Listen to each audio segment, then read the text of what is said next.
நீங்க வங்கியில 1 லட்சம் ரூபாய் போடுறீங்க.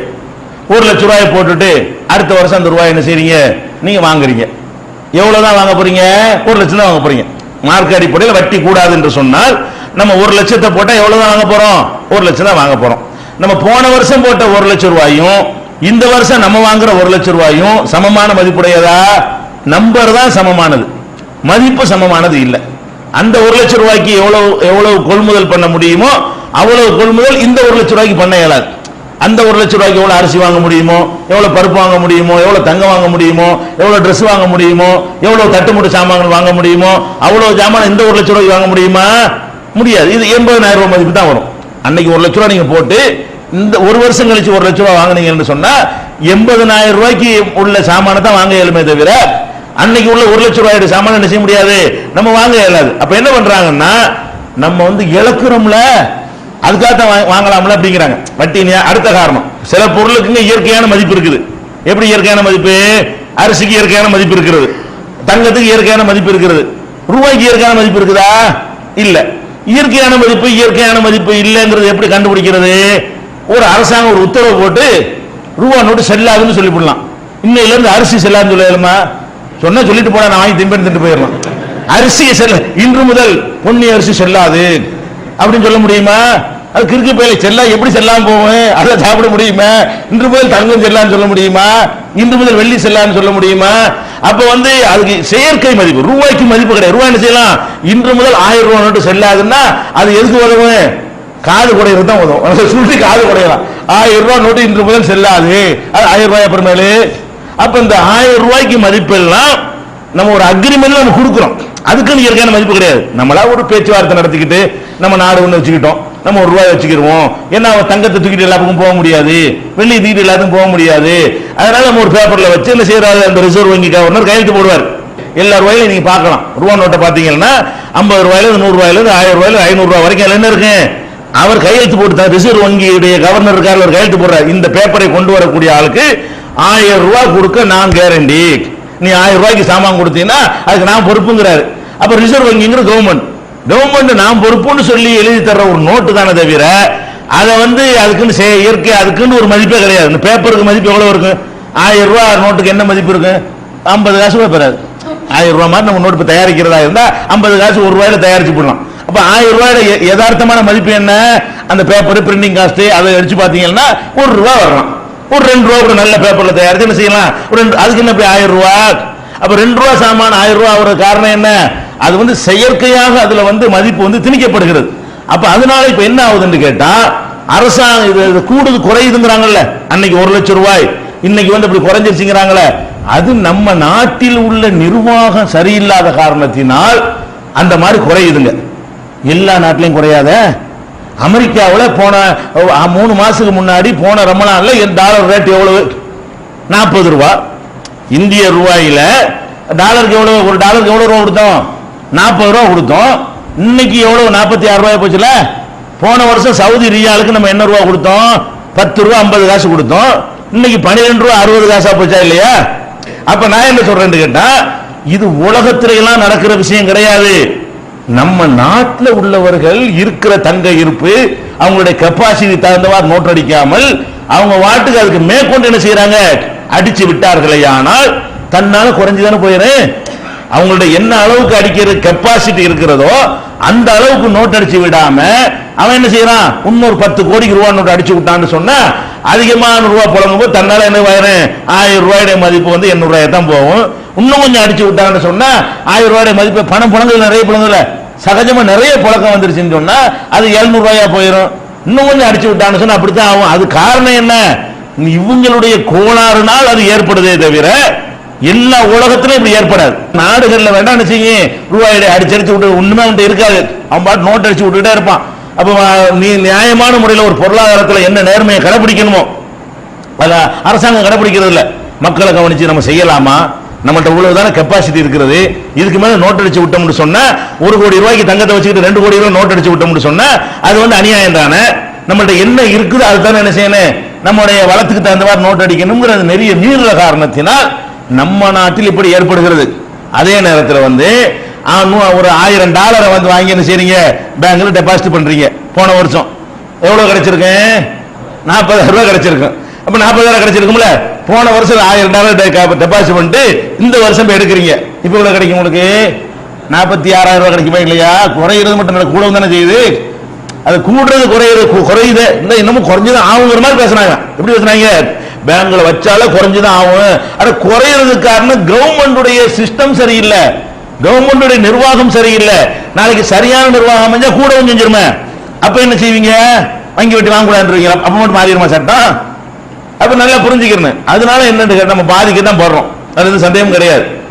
அது காரணம் அரசாங்கத்தினுடைய அந்த சிஸ்டம் சரியில்லாத காரணத்தினால பொருளாதாரத்தை எப்படி மேம்படுத்துறது என்பதில் அக்கறை இல்லாமல் கவர்மெண்ட்கள் எந்த நாட்டு கவர்மெண்ட்லாம் நடக்கிறதோ அங்க எல்லாம் இந்த மாதிரி ரூபாயை கொடுத்துட்டு கம்மியான காசு என்ன செய்யறாங்க? வாங்குறாங்க. இன்னும் சொல்ல போனா இப்படி சொல்றாங்களே வாதம், அதனால வட்டி வாங்கலாம்னு அந்த மதிப்பை விடவும் ரூபாய் இறங்கிருச்சுன்னா 7% தர்றானா? 7,000 ரூபாய், 1,07,000 ரூபாய் தருவான். சரி, 1 லட்சம் போட்டா என்ன செய்வான்? 1,07,000 ரூபாய் தர்றான், 1,10,000 ரூபாய் தரான்னு வைங்களேன். 20 ரூபாய் இறங்கி போச்சுன்னா அப்ப என்ன செய்வீங்க? அப்ப எங்க வாங்குவீங்க? நான் கேட்கிறேன். அந்த கணக்கு பண்ணி அவங்களுக்கு தர்றான். போன வருஷம் 1 லட்ச ரூபாய் கொடுத்தீங்க, இந்த வருஷம் 1 லட்ச ரூபாய் வாங்குறீங்க. இதனுடைய மதிப்பு 80,000 ரூபாய் தான் இருக்குது. ஆனா அவன் எவ்வளவு தர்றான்? 10,000 ரூபாய் தான் சேர்த்து தர்றான். நீங்க 20,000 ரூபாய் இழந்திருக்கீங்க. இப்ப என்ன செய்யறது? எங்க போய் வாங்குவீங்க இத? இது நியாயமான ஒரு ஆதமா? இது ஒரு ஆர்குமெண்டா? கிடையாது. ஆனா இதுக்கு நம்ம என்ன செய்யணும்?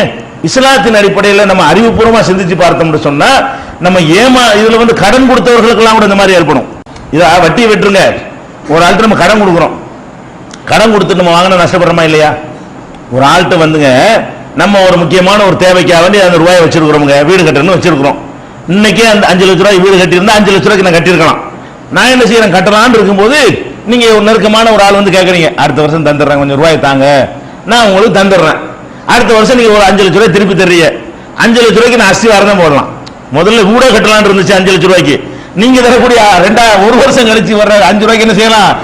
பாதி கூட கட்ட முடியாது. அப்ப நான் நஷ்டப்படுறேனா இல்லையா? அப்ப இது நிறைய நடக்கிறது. இது கூட ஒரு சகோதரர் கேள்வியா கேட்டிருக்காரு.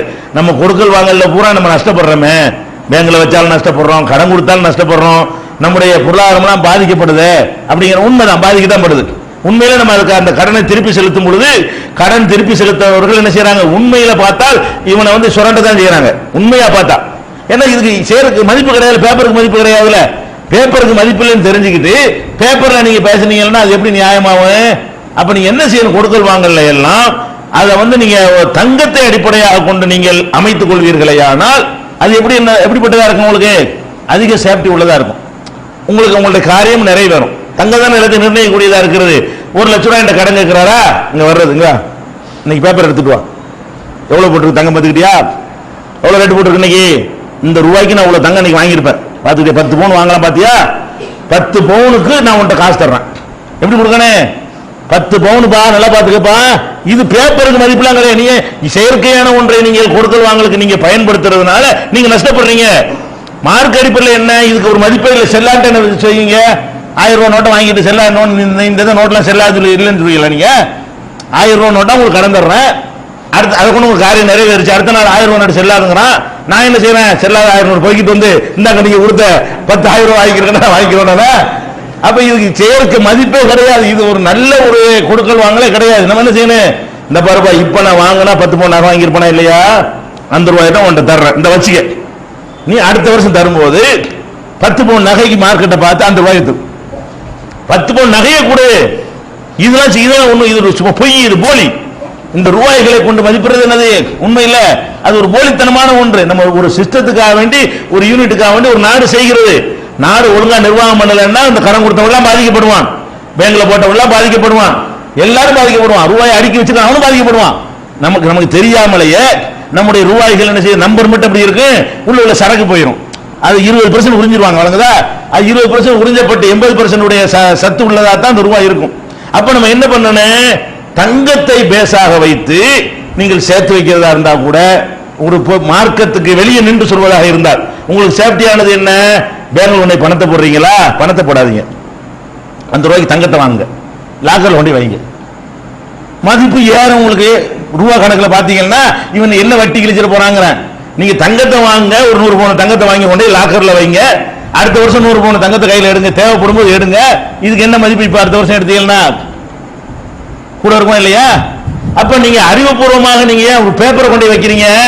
நல்ல கண்ணுக்கு முன்னாடி தெரிஞ்சு குறைய போகுது. நம்ம கொடுக்கிற ரூபாயுடைய மதிப்பு வந்து சேஃப்டி நம்ம கொடுக்கிறோம், அந்த நம்பர் தான் பாதுகாக்கப்படுது, மதிப்பு பாதுகாக்கப்படல. நல்லா விளங்கணும். என்ன பாதுகாக்கப்படுது? 1000, 1,00,000 நம்பர் பாதுகாக்கப்படுது, அதனுடைய மதிப்பு பாதுகாக்கப்படுதா? மதிப்புக்கு கேரண்டி கிடையாது. அப்ப நம்ம என்ன செய்யணும்? கொடுக்கல் வாங்கல் அப்படி ஒரு அமைப்பு வந்து விட்டால் கடன் கொடுக்கறதுக்கு யாரும் தயங்க மாட்டானே. இப்ப யோசிக்கிறாங்க, ஆகா இப்ப கடனை கொடுக்கறதுக்கு பதிலா நம்ம ஜாமான் வாங்கிச்சா லாபமா இருக்குமே, கடனையும் கொடுத்து போட்டு வட்டி தான் வாங்கக்கூடாது மார்க்கம் சொல்லுதுன்னு பார்த்தா நஷ்டமா பண்றதுக்காக நினைப்பானே இல்லையா? வட்டி வாங்கக்கூடாது, சரி அது ஆதாய சுரண்டல் வேணா விட்டுருவோம், அதுக்காக நாங்க நஷ்டம் வரப்படணுமா? இன்னைக்கு கொடுத்து விட்டு நாங்க நாளைக்கு வந்து முக்காவாசி மதிப்பு நாங்க வாங்கினா என்ன நியாயம் கேட்கணும் இல்லையா? அதனால வந்து ரசூலுல்லாஹ் காலத்துல இந்த பேப்பர்லாம் இல்ல, அவங்க காலத்துல இந்த மாதிரி கொடுக்கல் வாங்கல் இருந்தா எதை வச்சு பண்ணினாங்களோ அந்த காலத்துல இந்த நாணயங்கள்லாம் வருவதற்கு முந்தைய காலத்தில் மதிப்பை வந்து யாரும் இறக்கவோ இயலாது, அதுக்கு உள்ள மதிப்பு இருந்துகிட்டே இருக்கும். விளங்குதா? அந்த மாதிரியான ஒரு அடிப்படையில் நம்முடைய கொடுக்கல் வாங்கலை வைத்துக் கொண்டால் அது பாதுகாப்பு தானே. உங்களுக்கு இஸ்லாம் சொல்லக்கூடிய முறையில் அப்படி கடைபிடிச்சிட்டு போங்க. இது எந்த விதமான தப்பும் கிடையாது, எந்த விதமான மோசடியும் கிடையாது, யாரையும் நம்ம ஏமாத்துறதும் கிடையாது. வாங்குறவருக்கு கடனை வாங்கிட்டு போறாரு அவருக்கு நஷ்டமான நஷ்டம் கிடையாது, அவருக்கு நஷ்டம் கிடையாது. 1,00,000 வாங்கிட்டு 1,20,000 தங்கத்தை வாங்கி கொடுத்தா நஷ்டம் கிடையாது, அவருக்கு மதிப்பு தான், அதனுடைய யதார்த்தமான மதிப்பை தான் அவர் கொடுக்கிறாரு தவிர நம்பர் தான் 1,20,000 இருக்கே தவிர அவர் வாங்கினது தான் திருப்பி கொடுக்கிறார். அந்த அடிப்படையில் நீங்க பேசி இருந்தா அது வந்து வட்டி ஆகாது, அப்படி இல்லாம பேசினா வட்டியா போயிடும். அந்த மாதிரி பேசும்போது என்ன செய்யணும்? அன்னைக்கு 1,00,000 முதல்ல பேசாம 1,00,000 வாங்கினியா இல்லையா, 1,20,000 கொடு, தங்க விலை ஏறி போச்சுன்னு பேசக்கூடாது. 1,00,000 தானே தந்தேன், 1,00,000 வாங்கிட்டு போ அப்படின்னு சொல்லி அவன் சொல்லிட்டு போயிடுவான். அதுல கேட்ட வட்டியா போயிடும். நீ என்ன செய்யணும்? கொடுக்கும் போதே இந்த இருக்குப்பா, இந்த இதை வாங்க போறேன், நாளைக்கு தங்க வாங்கலான்னு இருந்தேன், நீ வந்து கேட்டுப்பட்ட, இந்த 10 பவுன் வாங்கியிருப்பேன், இந்த புடி நீ 10 பவுன் வாங்குற காசை கொடு, குறைஞ்சாலும் வாங்கிக்க. நான் சொன்ன ஒரு அழகான நிர்வாகம் அமைஞ்சு பண மதிப்பு ஏறுதுன்னு வைங்களேன், 1,00,000 ரூபாய்க்கு 1,50,000 ரூபாய் மதிப்பு ஏறுதுன்னு வைங்களேன், நீ 50,000 கொடுத்துட்டு போ, நீ 1,00,000 கொடுக்க தேவையில்லையே, அந்த தங்கம் வாங்குற காசை கொடுத்துட்டு போ.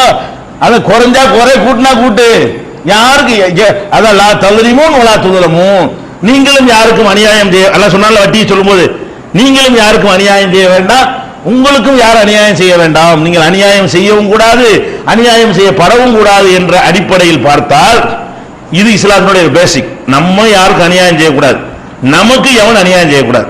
இது எப்ப சாத்தியமாக? பேப்பர்ல உங்களுடைய கொடுக்கல் வாங்கல் இருக்கிற வரைக்கும் அது என்ன செய்யும்? பாதிக்கத்தான் செய்யும். நம்முடைய கொடுக்கல் வாங்கலை சேஃப்டி பண்றது, அது சொத்துக்களை பாதுகாக்கிறதுக்கெல்லாம் இருந்தா இந்த கேசுகளை வைக்கிறதுக்கு பதிலா எதை கொண்டு இந்த உலகத்தினுடைய பொருளாதாரம் தீர்மானிக்கப்படுகிறதோ, அந்த காலத்துல வெள்ளியும் தங்கமுமா இருந்துச்சு ஒரு காலம். ரசூலுல்லாஹி ஸல்லல்லாஹு அலைஹி வஸல்லம் காலத்துல தங்கம் மட்டும் இல்ல, வெள்ளியை கொண்டும் தீர்மானித்தார்கள், தங்கத்தை கொண்டும் தீர்மானித்தார்கள். வெள்ளிக்கும் தங்கத்துக்கு மத்தியில் ஒரு 8 மடங்கு டிஃபரெண்ட் இருக்கும். இன்னைக்கு 8 மடங்கு இல்லை, இன்னைக்கு 50 மடங்கு 60 மடங்கு வித்தியாசம் இருக்குது. அதனால வெள்ளி ஒரு மதிப்பில்லாத ஒரு பொருள் இன்னைக்கு ஆகிவிட்டது. அப்ப அந்த மாதிரியான காலத்துல தங்கம் தான் இன்னைக்கு தீர்மானிக்கப்படுது என்று சொல்ற காரணத்தினால அதன் அடிப்படையிலே நீங்கள் சேமித்து வைத்தால், அதை கொண்டே நீங்கள் பாதுகாப்பாக வைத்தால் வட்டி மேற்றும் வராது, உங்க மதிப்பு இறங்கவும் செய்யாது, நீங்க நஷ்டப்படவும் மாட்டீர்கள் என்பதை என்ன செய்யணும்? இதை விளைவிக்கணும். இது ஒரு